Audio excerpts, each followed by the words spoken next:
मैं विश्वम्बर दयाल सहायक आचार्य राजनीति विज्ञान राजकीय कन्या विद्यालय कोटली। आज हम हाउस ऑफ लॉर्ड्स के संगठन और शक्तियों के बारे में चर्चा करेंगे। ब्रिटिश संसद के दो सदन होते हैं। हाउस ऑफ कॉमन्स ब्रिटिश संसद का निम्न और प्रथम सदन माना जाता है। इसके सभी प्रतिनिधि प्रत्यक्ष वयस्क मताधिकार के आधार पर जनता के द्वारा निर्वाचित होते हैं। यह एक अस्थायी सदन होता है। प्रधानमंत्री की सिफारिश पर सम्राट के द्वारा इसको समय से पूर्व भंग किया जा सकता है। हाउस ऑफ लॉर्ड्स ये ब्रिटिश संसद का द्वितीय और उच्च सदन माना जाता है। यह एक स्थायी सदन होता है क्योंकि इसको सम्राट के द्वारा समय से इसको भंग नहीं किया जा सकता है।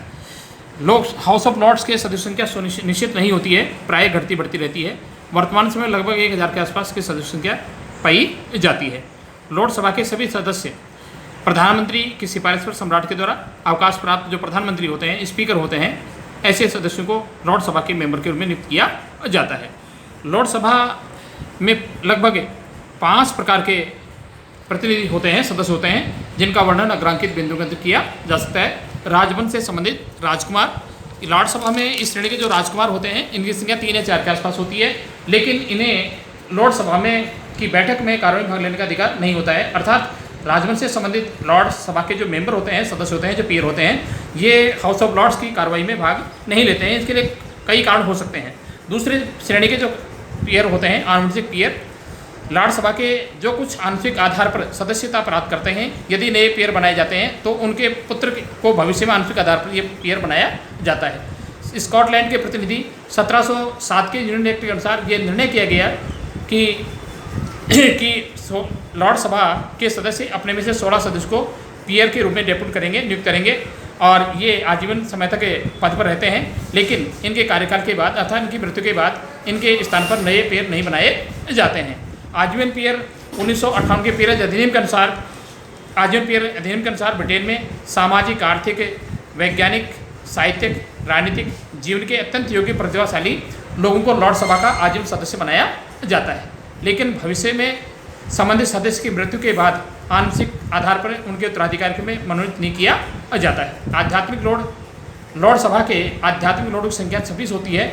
इनमें एक कैंटरबरी का आर्क बिशप, एक यार्क का आर्क बिशप, एक लंदन का आर्क बिशप, एक डरहम का तथा विंचेस्टर का बिशप जरूर शामिल होता है। शेष 21 धार्मिक लॉर्ड इंग्लैंड में विभिन्न शासनों के वरीयता के आधार पर लिए जाते हैं।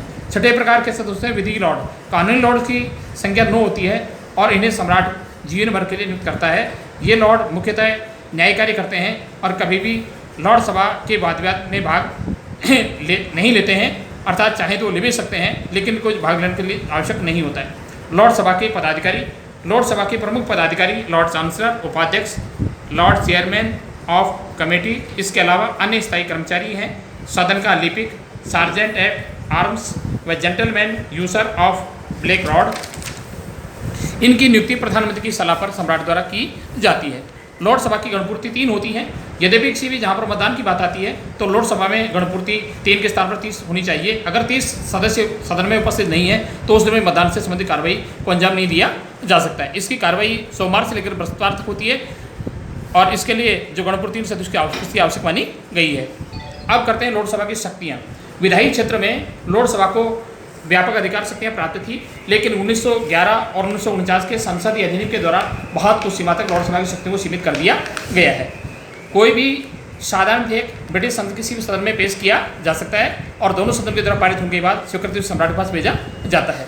लेकिन अगर कोई ऐसा विधेयक होता है जो साधारण श्रेणी की कैटेगरी में आता है, लोक सदन में पारित कर जाता है, तत्पश्चात उसे विचारार्थ अनुमोदात लॉर्ड सभा के पास भेजा जाता है। लॉर्ड सभा के सदस्य उस विधेयक के बारे में अधिकतम 1 वर्ष तक विचार कर सकते हैं। इस अवधि में उसके द्वारा सुझाव दिए जा सकते हैं, लेकिन उनको स्वीकार करना या नहीं करना ये हाउस ऑफ कॉमन्स की स्वेच्छा पर डिपेंड करता है, निर्भर करता है।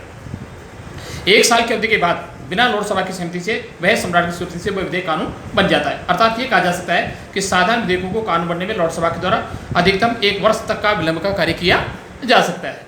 दूसरी शक्ति बात करते हैं वित्तीय क्षेत्र में।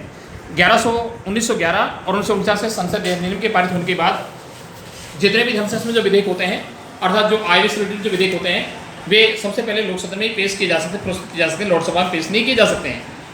लोक सदन के द्वारा पारित वित्त विधेयकों को विचारार्थ अनुमोदन जब लॉर्ड सभा में भेजा जाता है तो लॉर्ड सभा के सदस्य उन विधेयकों के बारे में अधिकतम 30 दिन तक विचार विमर्श कर सकते हैं। इस अवधि में उनके द्वारा सुझाव दिए जा सकते हैं, लेकिन उन्हें स्वीकार करना या नहीं करना ये हाउस ऑफ कॉमन की इच्छा पर डिपेंड करता है। अर्थात 30 दिन की अवधि के बाद बिना लोकसभा की सहमति से वह वित्त विधेयक भी पारित मान लिया जाता है। तीसरी बात करते हैं प्रशासकीय क्षेत्र में। प्रशासनिक क्षेत्र में लोकसभा को लोकसभा के समान बहुत अधिक व्यापक अधिकार शक्तियाँ प्राप्त नहीं होती हैं।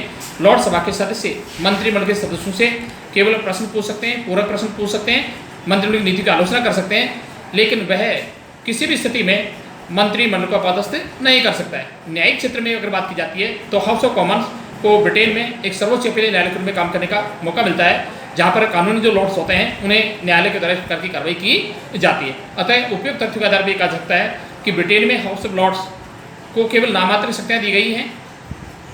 लोक सदन के द्वारा ही विधायी क्षेत्र हो, चाहे प्रशासनिक क्षेत्र हो, चाहे न्यायिक क्षेत्र हो, वित्तीय क्षेत्र हो, सभी क्षेत्रों में उचित स्थिति प्रदान की गई है।